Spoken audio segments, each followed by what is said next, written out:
Hey, what's up, everyone? My name is Kushwave. Welcome to Handcuff Status Podcast. On today's episode, we will be discussing jail and bail, what it means, and various forms of injustice from our criminal justice system. We have an exclusive interview, Ben Fulton.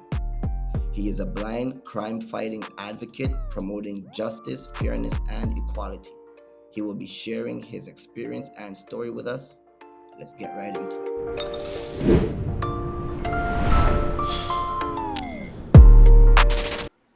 Hi, Ben. Hi, how's it going? It's great, beautiful day. Still getting a good weather in September. It's hard to complain. How are you doing? I'm great. I also love the fall weather in Ontario. Best falls in all of Canada. Yeah, for sure, absolutely. Before we get into the questions, could you please give us a brief history of yourself? Okay, well, I want to talk about that crime fighting aspect of the tagline. The way that I like to fight crime is by giving people the skills to prevent reoffending. There's a lot of people that I represent that have made some pretty bad decisions in their lives, and they have a chance to turn their lives around. Through restorative justice, they can have a real chance to do that and engage in the system in a way that improves their chances of future employment, that gives them better skills going forward. So they're not in desperate situations where they're more motivated to commit crimes and they have fewer resources. A lot of times people get caught in this downward spiral where they just become repeat offenders. They don't have a lot of options. They're in and out of the jail system. And I want to do what I can to stem that and give people those opportunities to make better decisions and have resources so they're not stuck in that revolving door in and out system all the time. So Oh, that's why I call myself a crime fighting advocate. wow. Well, you're definitely a crime-fighting advocate if rehabilitation is the first thing on the menu to turn these guys around. I feel like our system has stemmed away from rehabilitation, and that's why reoffending is so high. Is because these guys, like you said, have few options to work with, and then they're thrown back to the wolves as soon as they get out of prison. So that's a great thing that you're doing, and we definitely need more individuals like you, especially if we're trying to turn things around. I know that all of us see how the crime is right now in the country, and we all want it to be better. We know this is a great country. It's just we don't have the right things in place to prevent those things. For the first question, what is Well, jail? could you turn your volume up just a touch? Oh, sure. Hold on. How's it sound now? Much better. Much better? Okay. Thanks. Um, Sorry about that. What is jail and bail to you? Well, the reason I wanted to talk about jail and bail together is because of the way that when someone's denied bail, they're in jail for a certain period of time. And a lot of times, this will incentivize a guilty plea. The person may have a pretty good case for why they would be found not guilty, but the amount of time they're spending in custody waiting to get to trial exceeds the sentence that they're going to receive. So when Wow. someone's in that position, they've been in jail for 30 days and the sentence is basically time served at that position, and it would take another month to get it to trial. Most people will enter a guilty plea instead of waiting another month in jail to get their right to be found not guilty. You just want to get out. Well, yeah, I mean, wouldn't you? You know, Yeah, of course, of course. Who would want to stay in there for a week? right. And especially this is usually people who have a bit of a record already. You know, people with less of a record have a better chance of getting bail. But the problem is these injustices just kind of pile up, and these people end up with lengthier and lengthier criminal records, making any hope of rehabilitation worse. Absolutely. Absolutely. I strongly believe that as well. Can you briefly walk us through how the Canadian bail system works and who it affects most frequently? Well, I can basically walk you through the bail tests that we use in the court system pretty much every day. And they say that there's three grounds when someone would be detained: whether they would attend court, which is sometimes called a flight risk if somebody just absconds. Um, that's the primary grounds of concern. Okay. The secondary grounds of concern is whether or not the person, if released, would be a danger to the public or otherwise interfere with the administration of justice. Oh, wow. So that's them not following conditions. For instance, in a lot of cases where there's an assault, a bail release would have a condition for that person not to have any further contact with that person because of the fear the person may have of the accused, the disruption to the life of that individual. And so by breaking that condition, they would be interfering with the administration of justice. And the other concern is if they would commit an offense that would endanger the public. So that's not all offenses would rise to that category. A lot of times when it's property crime, it's mischief, it's minor things, even if there is a likelihood of a reoffense because the danger involved is low, it may still favor a release. It really depends on the justice of the peace presiding over that bail hearing at that particular time. And that really does make a big difference. I've noticed the justice of the peace hearing the case really swings how that decision falls down. Okay. Yeah. And then the third grounds of concern is whether or not the bail would just be so unfathomable that it would shake the public's confidence in the administration of justice. Oh, really? Yeah, that's called the tertiary grounds, the third grounds of concern. And it's being used increasingly common. There's a lot of talk in the media about getting tough on bail. There's new legislation that's seeking to make bail more difficult. Do you think So, that's fair? in that last case I was talking about, where someone may have like a high risk of offending, but they're fairly minor property crimes, Yes. depending on the record and a number of other factors, that could weigh into the tertiary grounds. And someone could say, like, well, hey, we've released this person 30 times. He's still shoplifting under these conditions. Bail is not working. We cannot give this person bail. And this is another reason why I wanted to talk about the jail and bail. Because we say, okay, bail's not working. Clearly, we can't give this person bail. But then in another context, I mean, this person's committed 30 offenses. They're in and out of that revolving door system. Clearly, jail is not working, but yet we still use it. It still seems to be our panacea, the only option that's considered. Instead of more integrative approaches like halfway houses that have supportive housing, like, community living Yeah. situations. Yeah. So we still just keep using jail over again when it's not working. But when bail's not working, we say, okay, well, we have to stop using bail, and then our only option when we don't have bail is jail. Oh my So we God. keep going back to this. It's just, I don't know. That's to me an injustice. Yeah, I strongly agree with that. So would you say that those main three principles um are the ideal guidelines bail decisions are made on? Well, it is the standard test that's used in every bail hearing in Canada. It Okay. always comes down to those three grounds and making submissions about how the release either favors or militates against releasing the person on the proposed plan. Can the plan proposed mitigate those grounds of concern? Things that we throw into bail conditions are a surety, Yes. somebody who's there to supervise the accused. Hmm.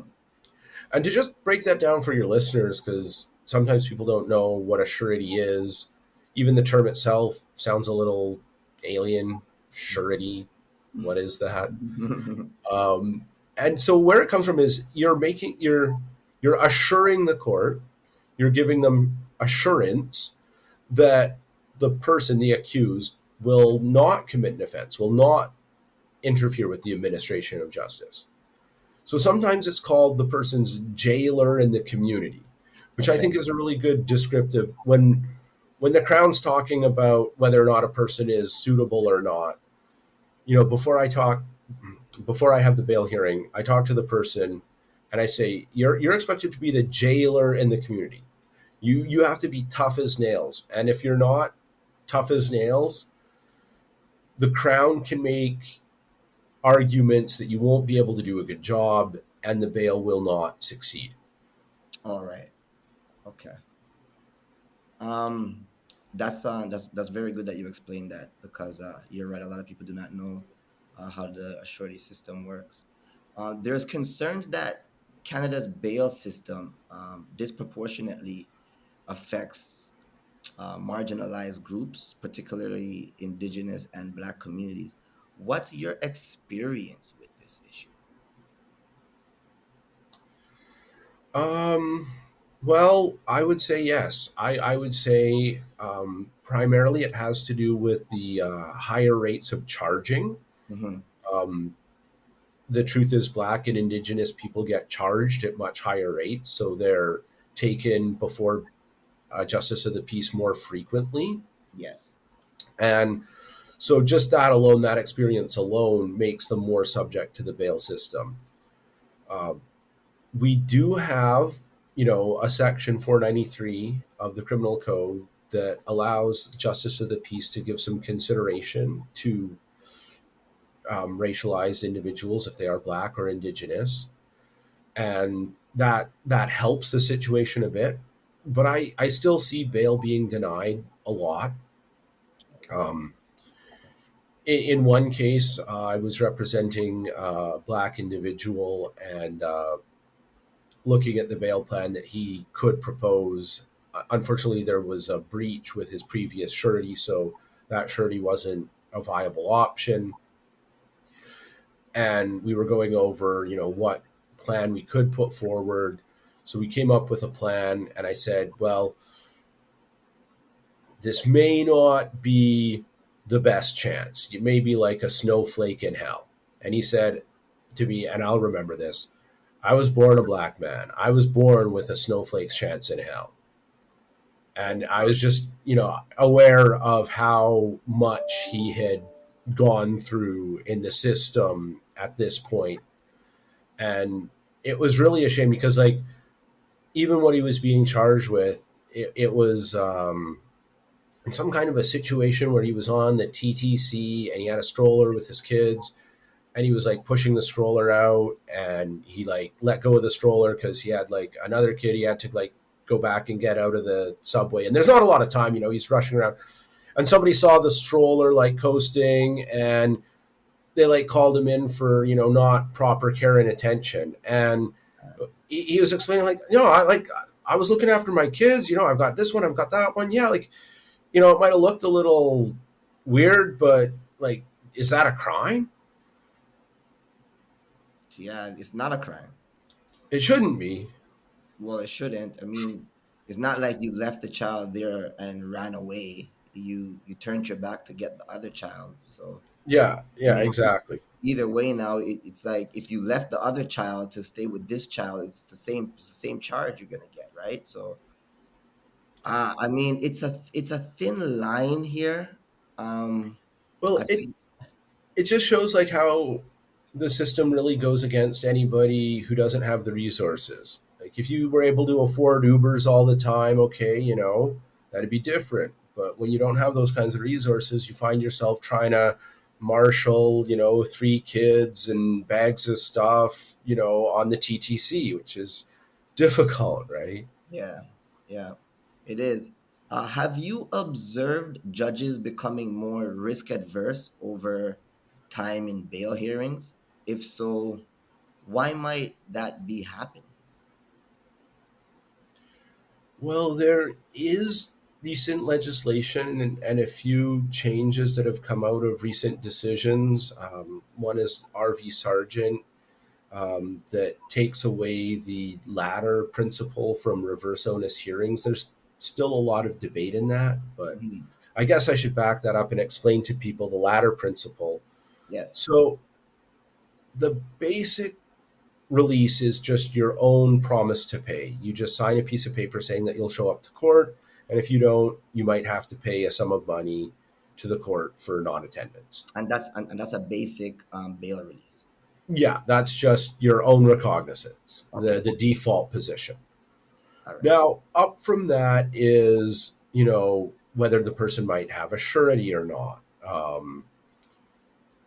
And, going up from that would be if you're wearing like an ankle bracelet, like GPS monitor. And then you might even be on house arrest. So, like a surety with electronic monitoring and a house arrest condition would be basically up at the top of the ladder.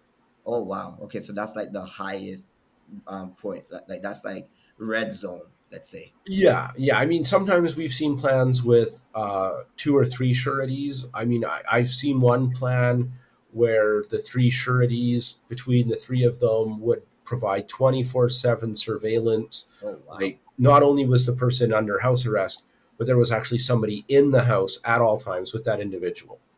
Oh my goodness. So that's why they had three so that they could rotate working and Yeah, the kids maybe or whatever the case may be.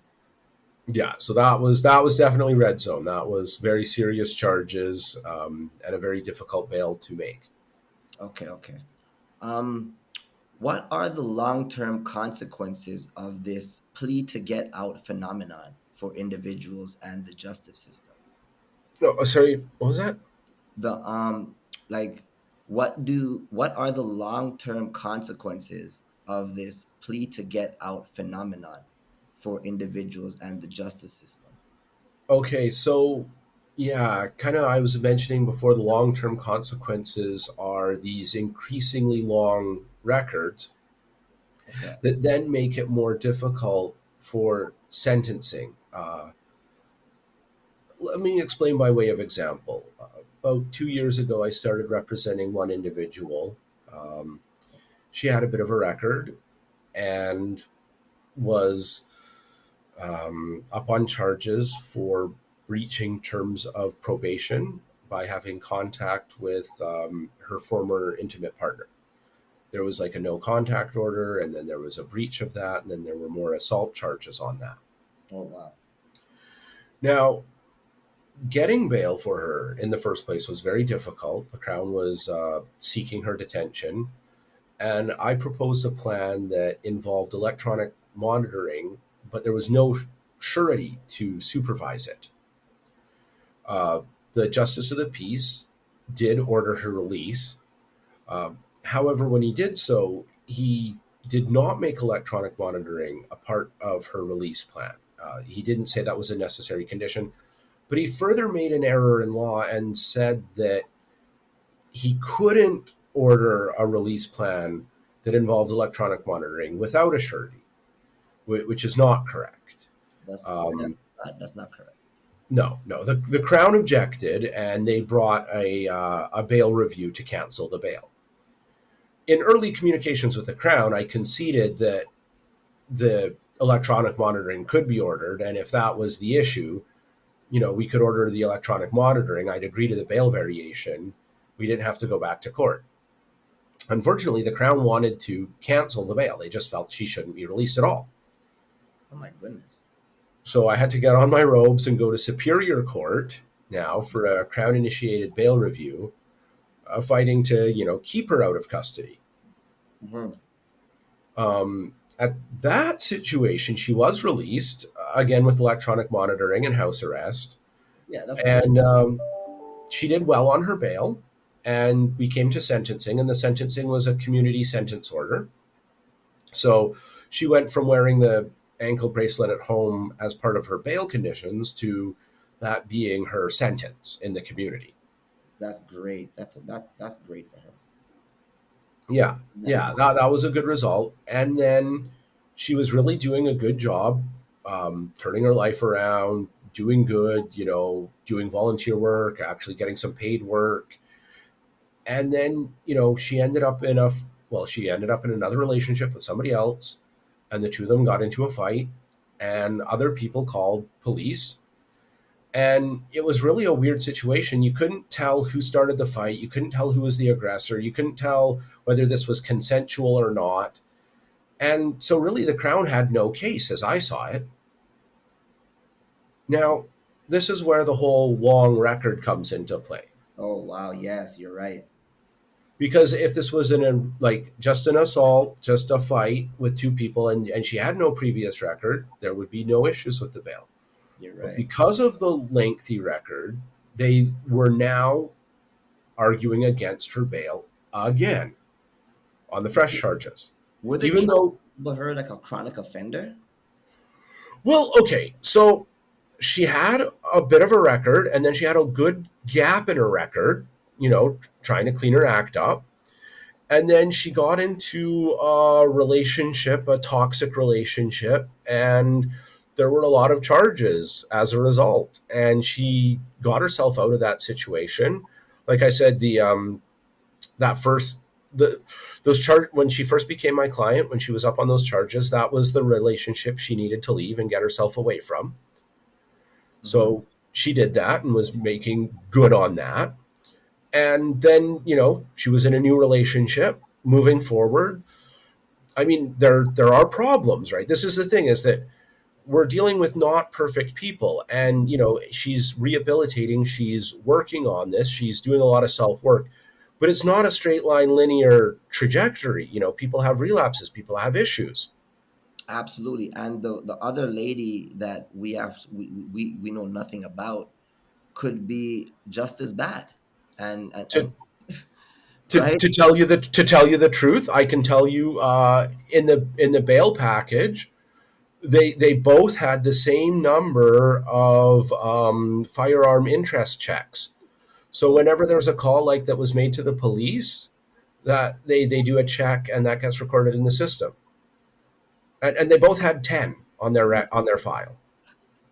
so why would they like? So why are they so unfair in these situations?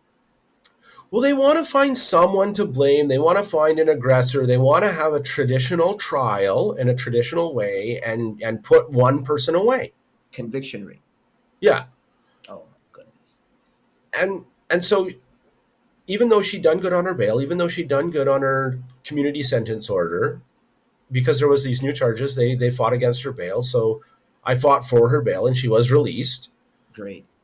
And on bail, because she wasn't in jail, she wasn't going to just plead out. We were going to fight it to Yeah. keep her record from getting worse. Yep. And they had no case. I told them early on that she'd enter a peace bond if the Crown withdrew the charges, and they wouldn't give me that. They want to give that. Yeah. No, so they waited until disclosure, and they saw the videos that basically showed exactly what the audio recordings demonstrated. They were both fighting with each other, and neither one was really to blame, or they both were, or either way, there was no reasonable prospect of conviction. Yeah. So the Crown, they did withdraw the charge, and like, she did enter a peace bond when they withdrew the charge. But like, that was a kind of resolution that I had to fight really hard for, and it shouldn't have been a fight, but it was just because of the record. Exactly. And so it shouldn't have been a fight. You had to fight to get that. So could you imagine others who are going through the same thing? Like it really is I, I don't want to say a bad system, but an imperfect system when you're looking convictions more over just right and wrong, just humanity, just morals and values. Like people argue all the time. It doesn't mean that they hate each other or they want to hurt each other or they should go to jail for it either, right? So I'm happy that you're out here fighting for those that need it. I really am, because as it's like what you said earlier. If you the resources matter, and if you don't have the right resources, you end up just pleading out or going to jail. Um, in what ways does pretrial detention indirectly lead to longer or harsher sentences, judicial um, despite judicial intentions to the contrary? So, like, in what ways does pretrial detentions indirectly lead to longer or harsher sentences despite judicial intentions to the contrary? Yeah, I'd say certainly in terms of longer sentences, I've seen it more than once where someone denied bail, or even just somebody waiting to get a bail hearing ends up waiting for so long that they're in a time served position. They end up serving a longer sentence than they normally would if Yes, they just pled guilty on day one. But yes, because they're waiting for that trial, they're waiting for that release. They're trying to protect their record. They don't want to add up more and more charges that leads to lengthier sentences down the road. And that's another thing, is when that pretrial detention incentivizes a guilty plea, and that results in a lengthier record, that is then taken into future consideration when there's another charge. yes. And a lot of times, these people are in a revolving door sort of situation. They're finding themselves back out on the street. They're released without really good places to live, without the resources to make much good in their life, and they end up just engaging in the same kind of, like, a lot of times it's low level property crime, just shoplifting. I've Fine. defended people who were literally stealing loaves of bread. Just to get by. Yeah. Yeah, or a fellow who stole a backpack. He went into Winners, found a backpack, went into the sock section, filled it as full as he could with socks. Like, this guy was homeless. Wow. He just wanted to warm up his feet in the freezing cold. Well, yeah, keep your feet warm and dry. Like, that's one of the things, is keeping your feet warm and dry. Has a pretty big effect on overall health. Yes. Yes. For Yeah. sure. What do you think? What do you think we're going wrong in with people like that? Like, society needs to bear the weight of some of the blame as well when you have individuals who are homeless. And I mean, the taxpayers try their best. I mean, we give money to the government for these things, and the homeless still has to resort to stealing socks. You know what I mean? It's like, what do you think where do you think our government is going wrong in this aspect? Well, yeah, certainly in terms of where they're spending those tax dollars, I would like to see a lot more going into housing, into supportive housing. Um, And do you think that would stop a lot of the crimes? oh, most certainly, yeah. A lot of these crimes that we see are crimes of desperation. Yes, yes, I agree. Definitely. Has the Supreme Court's emphasis on restraint on bail decision translated meaningfully to lower courts?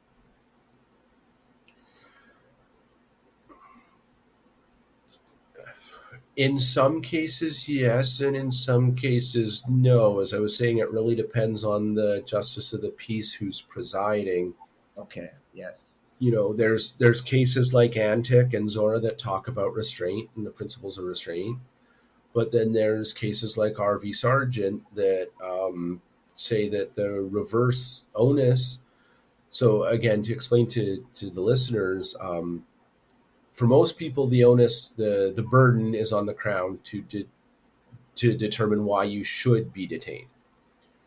But if there's a previous, like a lengthy record, depending on the nature of charges, sometimes people find themselves in a reverse onus where the burden is on the defense.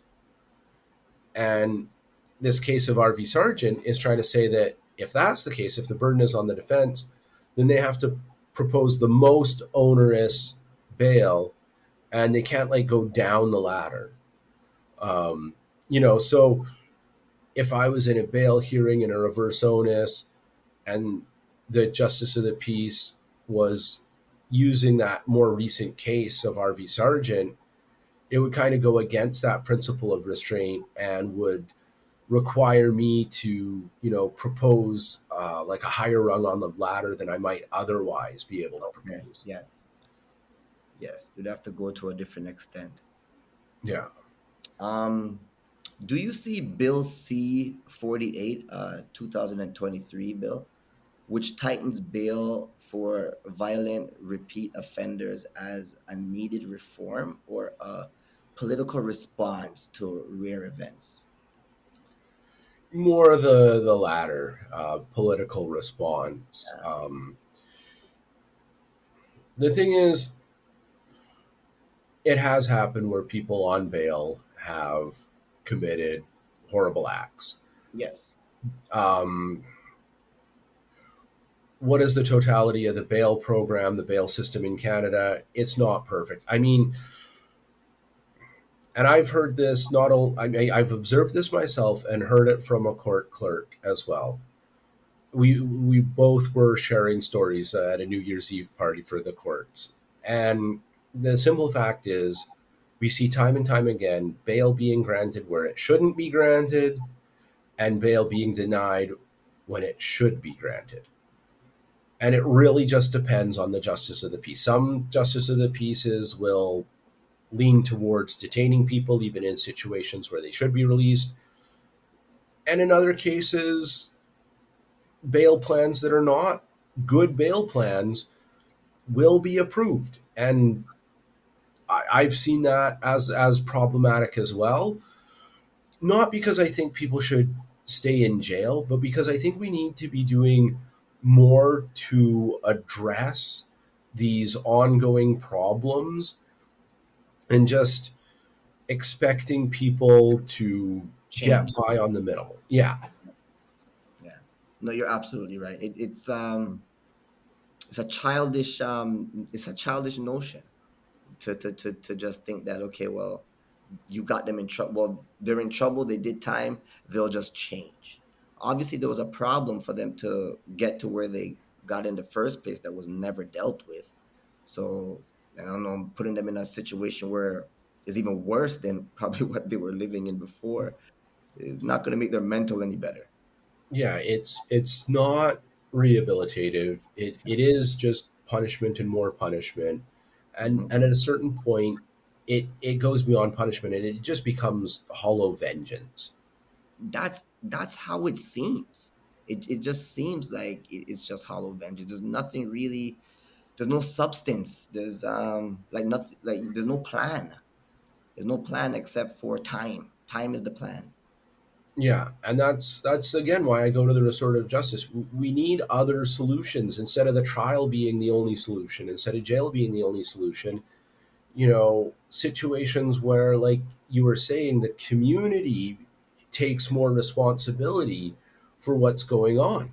Yeah, yeah. Um, one You know, more. maybe, yeah. Bill Bill C-75. What impact have recent decisions like R.V. Myers or legislative change had on bill practices? It certainly made bail more difficult. Okay, okay. Yeah, it has probably, I mean, statistically reduced the rate at which bail is granted and increased the rate of pre-trial detention. Pre-trial detention. Yeah. Yeah, I think that has been the effect. Without breaching confidentiality, could you share a case where the denial of bail clearly altered the eventual sentence or justice outcome? Yeah, I had a case just last year. Client was denied bail, would not plead guilty. We got the earliest trial dates possible. The trial was basically about 3.5 months after the arrest date. Again, that was the earliest we could get. Oh, wow. Yeah. Then, following the trial, the Crown ordered a NCR assessment. That's non criminally responsible, which results in the accused spending more time in custody waiting for that assessment to be done. Oh, my goodness. So by time we actually got to sentencing, the accused had now been in custody for over 6 months. Wow. And I felt that uh, she most likely would have gotten more like 3 to 4 months, Yeah. maybe a total of 6 months, but with the eligibility for early release, it would have been down to a 4 month sentence, basically. So, more or less, I felt like she probably did about 2 to 3 more months in jail than she would have otherwise. Oh, man. And is that, do you think that they do these things because obviously they get paid for each inmate that's in there, whether the inmate is convicted or not, there's still money that's going to the jails. Is it sufficient for them to do these things to generate money?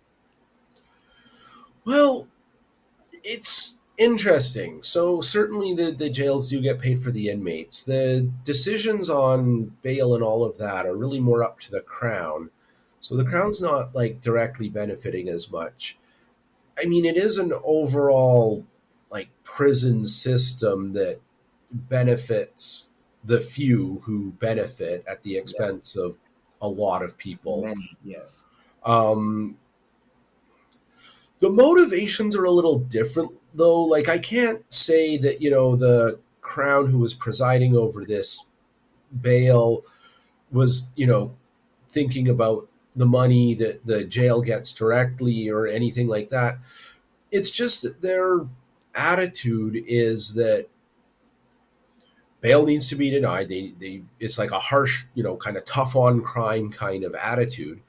And I think that they think by being, tough on crime that they'll somehow reduce it. But the reality of the situation is that harsh approach actually increases crime. In fact, it can statistically be demonstrated that people spending lengthy periods of time in jail are more likely to offend. Like, they've taken studies where they've taken everybody at the start of the pool and seen who got jail and who didn't, and then seen what happened to that person down the road. And sure enough, people who spend more time in jail end up becoming more likely to commit crimes. It's sometimes what people call convict college. Convict college. That is a term I will be using. Convict college. Wow. It's sad, but that is I mean, you're putting them in school with each other to become better than how they were when they were out here, right? So, Or at least more frequent, more embedded in that, culture. yeah, exactly. Um, how does the denial of bail affect the ability of the accused to participate in their own defense? Well, it makes access to your lawyer more difficult. It makes access to your loved ones more difficult. Yep. Just because of the psychological oppression of being in custody, people are again more willing to plead early just to get out. Um, they don't let you keep your disclosure in jail. You can't, just have like binders and papers and do your own research. You can't just, Google other cases, like, not that it happens a lot very often, but every once in a while I have a client that sends me something and it's like, oh, hey, That's really interesting. I will use that, you know. Hmm. So you can't do any of that when you're in jail. No, you can't. There's no teamwork. Yeah. Um, what would an ideal bail system look like from your point of view? Well, I want to get away from the jail system. I want to get into sentencing, or even more appropriately, healing circles. Like, for me, a more ideal system would be where we involve the community, we get a circle, we talk about the issue, and we find out what solutions we can implement. Hmm. And then we go forward implementing those solutions based on the discussion that came out of the healing circle. And I feel like that's a great idea because it's the community that, like, in all reality, the police do not stop like crime. Like they show up after the crime is already kind of happened, right? It's Okay. up to the community to see things manifesting and stopping it before it happens, right? Like it's our children, it's our cousins, it's our people, right? Depending on whichever community you're at, right? But the police is comes when stuff has already happened, when all the damage has already been done.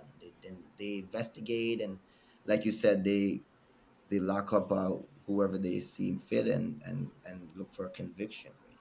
But I feel like if the people were involved in the decision making, when it's not going the way that they want it to go, they'll be more involved in correcting the problem as well too, instead of turning away. Like the community I grew up with, there were I don't want to say they didn't like police, but I feel like they didn't know how to speak to the police, and speaking to the police was also considered like ratting, or you're like an informant or some sort.